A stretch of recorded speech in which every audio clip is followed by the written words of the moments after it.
I've been thinking about romantic relationships and how our environment can kind of shape the choices that we make, can kind of shape and influence the choices that we make when it comes to choosing who we date.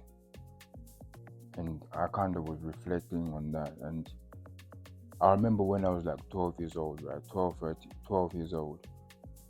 I was in a school, a secondary school, which was predominantly black, or 40%, if not 50% black, maybe 55%, right? But anyway, there was a lot of black people. And then I was expelled from that school. I went to a second school after that, after being in a referral unit for maybe 6 months. I went to a school that was at least 98% white, right? And now, when I got into that school, like when I see the difference between when I arrived in the school to when I left the school, complete different people. In fact, when I was in school, I finished school there, right? I finished secondary school in that school. Like people literally thought I was gay because I would not date women, right? Not because I would not date women, but I would turn down women literally on a daily basis. I had a fan base, like I'm not gonna lie, like I was the guy. I had a fan base of girls, and a lot of it had to do with the fact that I was a black man. A lot of them have never really been around black people before, but I was sexy too. And I was the silent, mysterious type. Um, but yeah, I would literally turn down girls on a daily basis. Those girls, they used to wait for me in toilets. It's crazy. Um, and literally because they were white girls, I would not date them. It had nothing to do with me hating white people, right? Because one of the things is like being in that area, not only was it predominantly white school, but the area was a white area. So my travel to and from school was, yeah, it was crazy. I had some stories, but I'll tell you another time. And I've experienced racism, you know, and that's one of the reasons why I kind of, whenever I've traveled around the world and people have had objections with me being black, I'm not always quick to judge and say, oh, it's because you're racist.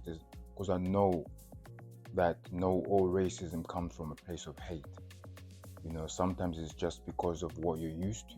You're used to seeing black people either as drug dealers or if it's Africa, begging for food or whatever. So that's the impression that you get, and you already decide that that's not for me. And it was a similar thing with me, right? What people don't understand is like a lot of Africans actually live in great wealth. Me coming from Africa, we had a chef that we hired that worked for us that was white. And I remember his daughter was the first time I saw a girl naked, and she used to flash her breast at me all the time. I was young, like 4 years old. So those are the impressions I built of white people. So I felt superior, never inferior, which is strange, right? Um, so my idea of beauty and just elite femininity and just class or whatever you're attracted to, whatever I was attracted to, didn't include a white woman.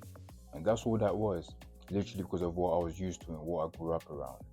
I wanted and I loved black women, right?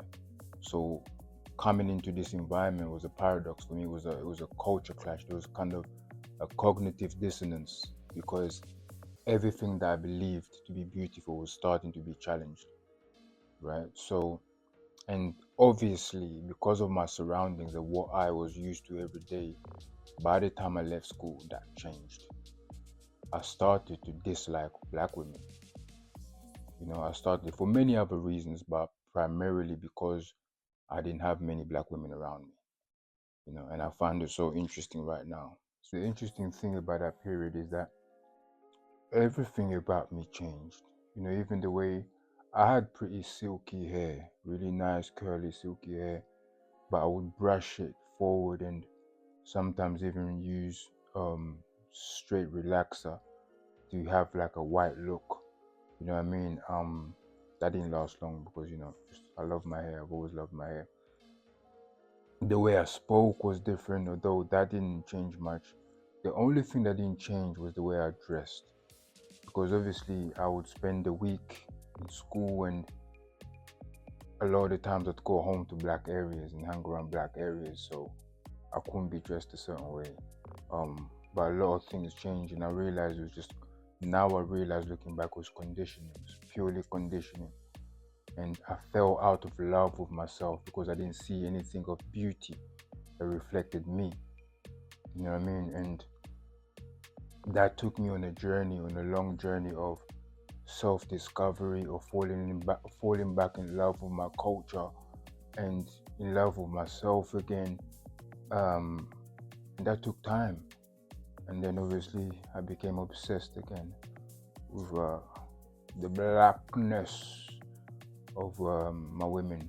So yeah, just wanted to highlight the importance of your surroundings and realizing that sometimes it impacts us in ways that we don't even know, and sometimes it happens on a subliminal level, and it's okay. Just recognize and be aware of it. And yeah, let me know what you think. Like, share, comment, and subscribe.